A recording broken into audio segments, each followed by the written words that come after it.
Hey everybody, Cory from Aquarium Co-op. Today I want to show you the new fish I have, and we're also going to do some feeding. It's one of my favorite segments I used to do in the Daily Dose way back in the day, and so today I'm going to feed a new food which, if you're watching this, just came out on the website basically today, and that is the community pellet. It's made out of the same stuff that our Magic Nano Feed is, but in a floating pellet that'll float for a very long time. We're going to feed that while we look at these new fish that I've got throughout the fish room. I've been not necessarily holding them back from you guys, but, you know, you haven't seen them yet. So we're going to put this small pellet in. And this pellet that they're going to be eating on is, it's going to float for basically nearly forever. And it's made out of high quality. It's made for live bears and community fish, stuff like that. But in here we have the platinum balloon molly that I imported from Indonesia, basically. I'm going to keep zooming in on them here so you guys can see them eating at the top there. And these guys cost several hundreds of dollars, and they took over a month to get in between two shipments because half of them never made it to the transshipper. And then you can see the guppies in there. Those are called some ivory guppies. I'm not really sure why they're called ivory, but those came from the same transshipper, so they all came here to the same tank to get the meds, and then I'll be moving them to a guppy rack, and that's a video to follow, by the way. At some point, set up a guppy rack. If you want to see sneak peeks, go to the forum, and you can see the build. I've done pictures and costs and things like that, and you can see, not necessarily step by step, but definitely, you know, how I did it. So I can see here there's actually one pellet that is sinking, and it's right there. The guppy just swam. Oh, there's two. Looks like two. So most of the time, though, they're buoyant enough where they float back up. You see that? So for all the pellets we fed, they basically don't want to sink. But this tank's doing really, really well, I would say. And not aquascaped in any means, but that's because it was going through quarantine meds and everything. And I will say the Cryptnuries tissue culture available on the website, I think, are looking amazing. You gotta kind of zoom in there to see all the texture on the leaves. And yeah, they start out small, but boy howdy, do they look good. So I'm hoping you can see some more right here, kind of mixed in with that bulbitis. But I'm gonna order some more of those for myself and actually plant more. I wanna get a whole garden of that going in that 40 breeder. So nothing, I'm not gonna show these off as new, but this tank's looking really good, so I thought, hey, why not show it? And this is, you know, just the standard balloon mollies that I've had. You know, they've got some of the sail fin, the leer tail, and you can see that we fixed the algae problem. There's virtually no algae in here. Turning the light down and getting some shrimp to eat it. You know, maybe we'll see some side-by-sides on some tanks if the editor's got time to put what it used to look like versus what it looks like now. You can see that there's an Amazon sword in the back doing really well. You can see there's a few little Java ferns that have broken loose, but for the most part, these Java ferns are converting, and what I want to show you guys is they pretty much go through a worse, and then they get better, because they've been grown out of water when you buy them. Yes, we put them underwater, but they take like 3 to 6 months to really push forward, and that's what we're seeing like right here. You see these leaves that are brown. I haven't pulled them out yet, but you see all the growth around them that's nice and green. Usually what happens is the leaves that were grown out of water will die back, but you'll get all of this new growth. And when you see the babies that are starting to pop off, you can see kind of up here, you just got to replant those ones. And so if we look at down here, like, hey, that's some, if you really look at it, that's some real healthy looking Java fern. But it's all grown off of the Java fern that died back. And the goal is that it's going to fill in all the nooks and crannies on that Saru stone. And again, there's one more example of brown and the new growth coming in, and I think that's actually what that big one lifted off from. So I'll just tuck that back in, and we'll get a nice little Java fern garden going in there. So let's take a look at the next new fish. All right, here we've got some new fish in here. We've got the Brazilian rams, and we've also got some gold barbs. I'm testing them to eat algae. People have been chiming in on the forum, which has been great, that gold barbs are actually doing it. Black ruby barbs are doing it, and mascara barbs are doing it. So I'm kind of falling in love with barbs in general. These are the red rosy barbs you mostly see. I'm going to put some food in there. You'll kind of watch them go nuts probably. I've already fed them once today, but you know, they will eat some more, I'm sure of it. So there's the food in. And then I'll work the camera here so you guys can watch the frenzy, if you will. You can see all those guys chowing down. Even the rams are coming up. The low light here has really brought the eel out, as you can see. So that's always good. Let's see if he'll take the... One thing with the new... so I've got flow over there, so you can see they'll end up floating back up. With the new foods, what we're seeing is lots of fish that normally would never eat dry are starting to eat it. One person reported the Magic Nano was feeding their pipefish, which I've never seen eat dry food before. But you can kind of see how the pellets, you see how they're floating back up. So they're meant to float full time at the top. If you have a lot of flow, which that easy flow is kind of jamming there, it will push it down, but then it floats back up. And so one of the big benefits to the community food is that because the pellets float, you will starve out snails and things if you're having a problem with that. Now, if you've got shrimp and stuff and you want to be feeding that, you're going to have to feed something else like the Magic Nano. But these guys really do well with all of your kind of, I call it middle-sized tetras and live bears and all of that. So, but the rams are doing well in here. The gold barbs have only been here for a few days. You can just see them all. But I really want to learn which barbs are good hair algae eaters and staghorn and that kind of stuff, and then be able to share that with you guys. So I'm always trying to improve, get better, learn, teach, and so my aquariums are often used for that. So I just thought, why not show it off what I'm doing? Missed the eel again. He's a slippery dude. But not a whole lot else going in here other than the algae's doing much better. Haven't had to scrape algae in the 2 weeks since I filmed. Maybe it's been 3 weeks now. And yeah, so let's move on to something maybe like the 800 gallon, which I haven't shown in a long, long time. All right, so here's the current state of the 800 gallon. Got a little bit of algae on the on the background and on the front. In fact, last night I added some rosy barbs, mostly female, to here to help with some of the little hair algae, and boy, they've been getting to work. I also added 6 hillstream loaches to work on some of just the brown surface algae on the glass. It's not terrible, but we're not getting necessarily the plant growth I want, and I still don't have the autodoser hooked up, so that's shame on me.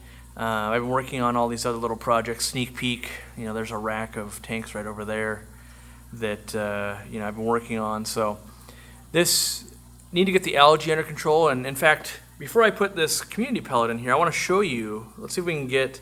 I'm going to zoom in maybe on this bulbitis here, and we're going to see if we can get some of these barbs, because they were just eating on it. And of course, they never want to do it for me on camera and really show you guys how they're eating away at it. But the 800 gallon, I tried some filtration to polish the water. It's too loud. I don't like it. So we're back to the drawing board on that. I had a little bit of green water for a while. I solved that with a UV sterilizer. But I'm still, I think, mostly, I did all these Congo tetras and I love them. But I wanted to put rosy barbs in here, but I thought, well, that's going to look so dumb to have 2 tanks with rosy barbs, even though I'm loving them. So I think I'm going to move the rosy barbs here and leave the gold barbs in the other tank we just looked at. So that way I have 2 different barbs. They'll still handle the algae. And, of course, there's not a single barb thinking about eating any algae right now. And instead, the Congo tetras are trying to breed in the plant. So I'm going to go ahead and feed, since they're not willing to eat algae for us on camera anymore. So we'll back out to the 800 full view here. I'll put the food in. In fact, I'm just going to go ahead and zoom where they're going to go. And I'll give you guys that. So this is how actually I tested this food originally. And they fed like this when I first saw them. And I said, if they eat like that all the time and fish at the store will do this, I have to bring this food in. So we'll get it kind of set up here for the madness that's about to happen. All right, here we go.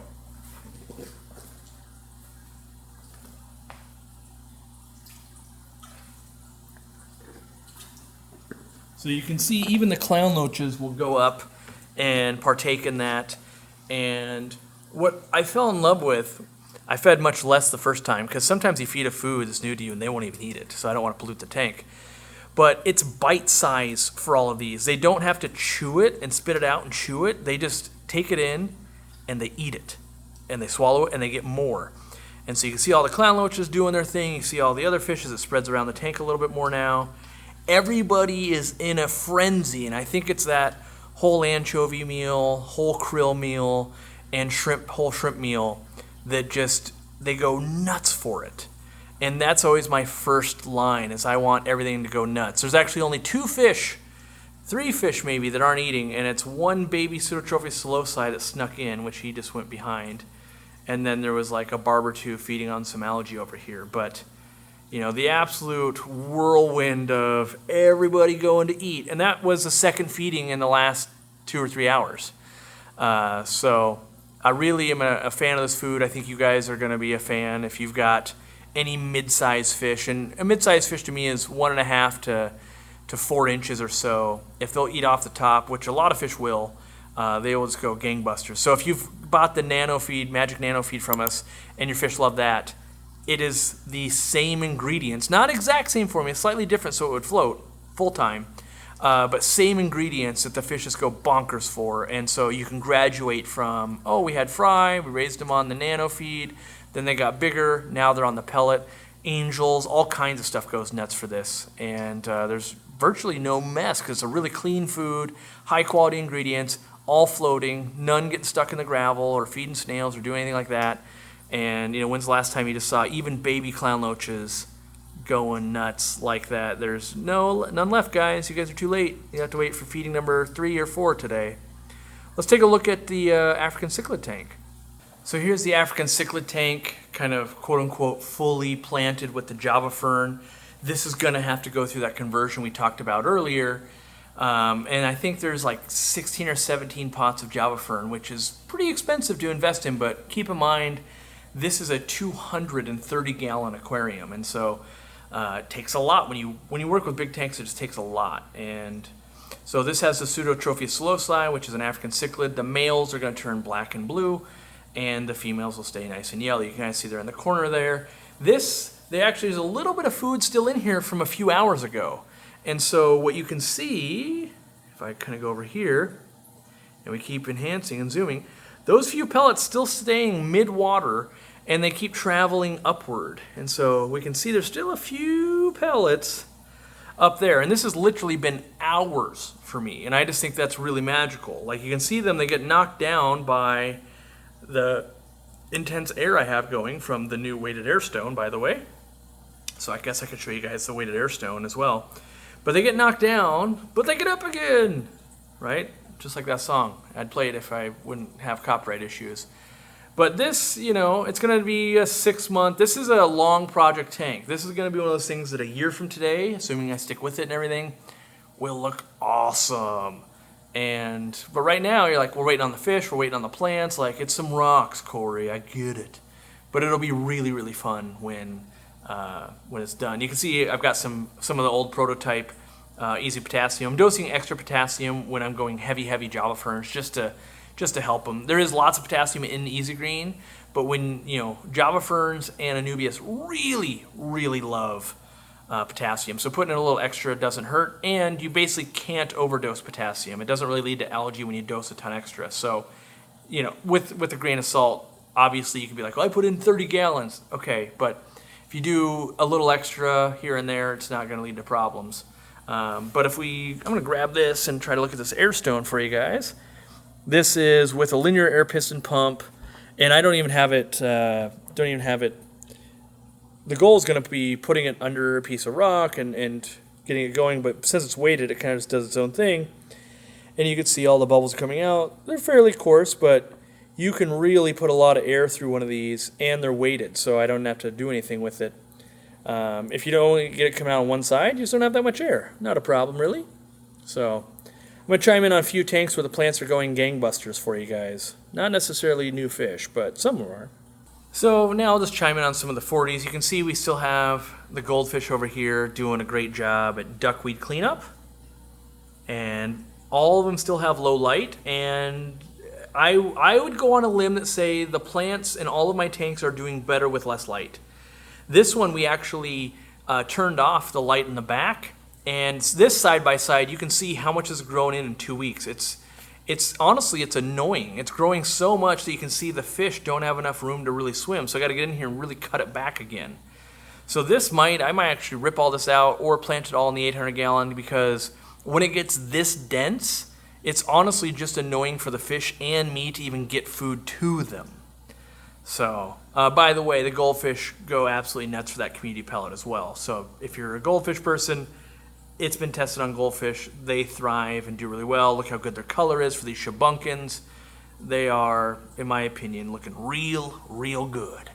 Over here in this tank, where I've got the apistos, you can see this female trying to court. They're trying to breed. They're mouth brooders, so he will hold the babies in his mouth. You can see a little bit of algae on the glass there, but he's doing his dance, going, hey, how about we make some more of us? You can see there's hanging out down there. I need to put some either coconut caves or apisto caves in there, which we were out of the apisto caves, so I just got to order some for myself. But yeah, the female's in the breeding dress, and I have very hard water. Ooh, that's some good action. Very hard water, so I'm trying to do this in hard well water when normally it's a soft water fish. So we're going to see, because so often people, they fall in love with these apistos and they wonder if they can breed in hard water. I've done it a little bit before, but how do you not fall in love with, this guy is not bright orange or bright red, but, I love him. I love him. Oof. You zoom in this much, but I could watch this guy all day. I am a terrible cameraman. Just trying to catch him doing his little dance. And then, I haven't cleaned the algae. There's not that much algae, we're just hyper zoomed in. So you see how he's flaring out his gills? That's a buccal cavity, and that extends when he holds all the babies too. So really easy to see when you've bred them and they're holding them, because he won't eat anymore and all that. So you can see he's doing everything he can do. Are you sure you're not into me? Are you sure yet, lady? So hopefully we'll get some babies out of these guys and have a bunch of fun. Most times they're egg layers and not mouth brooders. So these are Epistogram malbrute or barlowai. God, that's a good looking fish. Love it. It looks big on the screen, but the reality is that's a pretty small fish when you look at the 40 breeder. So that's why I set up some of these tanks. I want to breed fish, but he doesn't need that giant mansion to pull this off. So we'll do some bad camera work here. We'll slide around on my awesome stool and check in on some of these tanks where we turn the light down. Algae is getting better. I haven't cleaned this glass at all. There's still some algae on the plants, because that's not going to go away. Normally when you're fighting algae doesn't go away. You just stop making more. So I will have to put in a fish, or I will have to manually clean that. But one thing I'll point out too is with all this algae, you still see for the most part the plants are doing well. So often when people get algae, they go, well, I'll stop feeding and that'll fix the problem. You just end up killing all of your plants and the algae. The goal is to get rid of the algae while still pushing all the plants forward. And I've got floating water sprite, and it is just absolutely growing up out of the tank. You can see here all of that growth. And I've been using this to populate some of the 10 gallons and that kind of stuff. Unfortunately, this stuff came with bladderwort, which is kind of a nuisance plant, so not my fave. I don't know, I gotta get my stool a little bit greased. It's making a duck sound, quack. So these are the gold guppies. I did get a trio from Indonesia. In my opinion, only one female kind of has the characteristics I want, and that is that real gold metallic scale to it, where most of the ones in here don't have that metallic gene. Let's see if I can get them into the light here and actually catch them at the right. It's that one kind of in the center screen, following it there. It's got that real sheen on the female there. That's what we're looking for. The other female that's there, not so much. You see how she was nipping at the babies? This tank definitely gets some magic nano feed, because you can see all the babies throughout all of the crypts, right? This is all cryptlucin. And you can, in my opinion, these look really nice. I'm not seeing any algae, at all. There's baby fish, there's the snails, but the plants, and this plant I got from Dean, this crypt spiralis tiger, looking really good in the back there too. And what blows my mind / reaffirms what I know, turning the light down, all of these decided we want to do better. And it's not that they don't like light, it's that I didn't change my dosing. So if I dosed and they ran out 3 days later, that's not good. If I dose and my lights are half as strong as they were and I run out 6 days later, that's actually way better for the plant. And so what we see in this next tank, I think it's crazy. I turn the light down, and this definitely needs a side-by-side. These crypts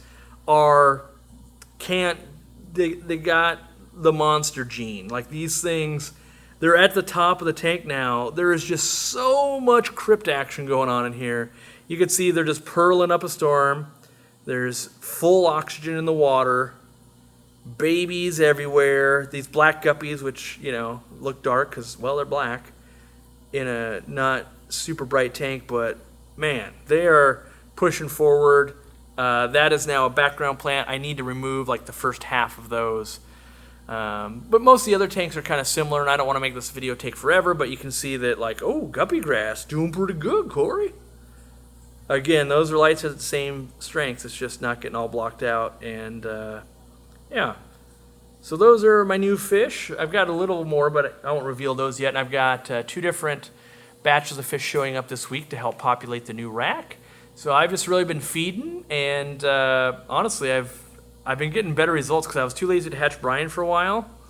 And now that I'm feeding the Magic Nano full time, because I didn't feed it full time because I only had a little testing. I kept running out, giving it to people and testing at the store. I'm getting lots more babies in these, I call them community tanks. Like, this is just a communal breeding going on. So yeah, I'm pleased with how the fish room's going. Hopefully you guys are going, yeah, I'm actually seeing some improvements going on there. That's looking pretty good. And yeah, the community pellet, which I probably should have shown a few more times, but they'd be great for the adults in here. The swordtails go nuts for it because it's more their size. And honestly, these types of tanks, I'm feeding both the pellet and the Magic Nano feed together. So I feed the babies and I'm feeding the adults. Even though both of them will technically eat both, I like to give it to them in the different sizes so that the babies can focus on the smallest ones and the adults can focus on the biggest pellets. Look at this guy's tail. It's starting to get long. This guy will get a 5-inch sword tail. It'll be twice as long as the body. So look at that guy. Maybe now you guys are going, whoa, what fish is that? Montezuma swordtail. That tail will get at least twice as big still, long. Pretty fun fish. So a lot of long-term kind of fish projects going on, not a lot of short-term instant gratification, but I like how it's coming together. So, and I'm keeping the swords with, you can see all the shrimp in here. I sold a couple hundred to the store. Still lots of shrimp, even cohabitating with all these predators. And yeah, well, I guess I just panned to like not see a lot of shrimp, but there is a lot of shrimp in there. You can see them down in the gravel. Another reason I like bigger gravel, lets lots of babies, whether they're shrimp or guppies or swordtails, they can hide out in there as well. So yeah, kind of getting the whole, this is all the 40 breeders here. We'll do the slower type pan. That's what I get to look at every day from my computer. This is my office. So thanks for supporting what we do. We try to keep making good products for you guys and try to always continue to improve, try to educate you. Definitely join us on the forum if that's something you're into. And I'll see you in the next video. I'll see you every Sunday at 6 p.m. Eastern for a live stream. Go for 2 hours. And we hang out the hour before just chatting. And I hope to see you there. I'm having a blast with what we're doing in the fish room. I've kind of made it more low-key, and it's honestly become way more enjoyable for me. So hopefully you're enjoying it as well. We'll see you next time.